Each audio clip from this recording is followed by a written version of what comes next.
du pays, de la crise, de la souffrance, de la crise de représentativité, mais de la crise sociale également, qui est celle de notre pays. J'ai exprimé au président de la République ma position, à savoir que aucun QCM référendaire ni autre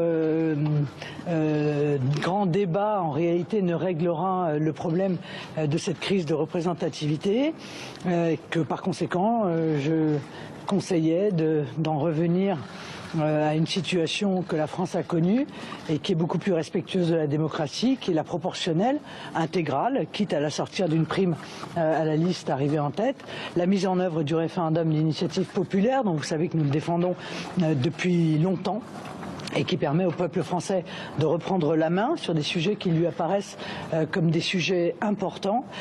Et je lui ai indiqué qu'il me semblait que la dissolution apparaissait le meilleur moyen pour que chacun puisse non seulement s'exprimer dans le cadre d'élections législatives, donc débattre à nouveau dans des conditions qui sont des conditions respectueuses de nos institutions, de la politique fiscale, de la politique sociale à mettre en œuvre, mais également de sujets aussi important que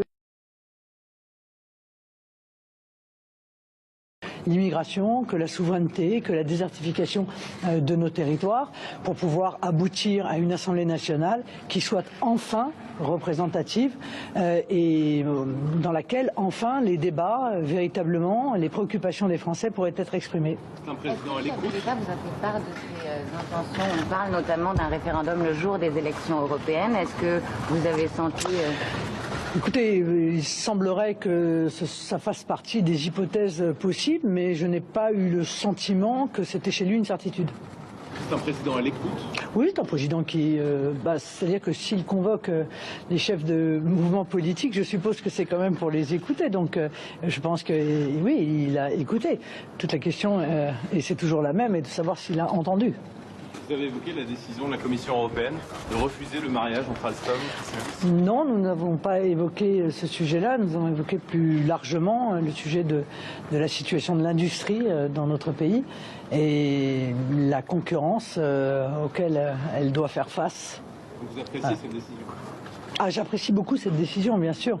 Je regrette que ce soit la Commission qui la prenne, en réalité, et que le gouvernement ait poussé à ce qui est présenté comme un mariage, alors que ça n'en est pas un.